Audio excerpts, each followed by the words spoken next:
Welcome to the Slop Farm. Enjoy the video. You start by enabling Bluetooth on Google TV and putting your speaker in pairing mode. This initiates discovery. On the TV, go to Settings, then Remotes and Accessories, and choose Add Accessory. Make sure the speaker's LED shows pairing. Once done, remain close and avoid other Bluetooth devices to reduce interference.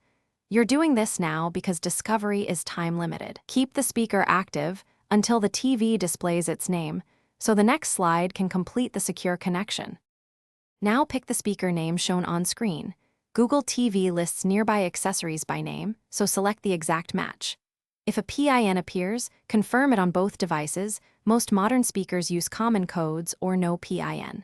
After you accept, Google TV negotiates the Bluetooth profile and hands off audio output. Make sure to watch for a connected message.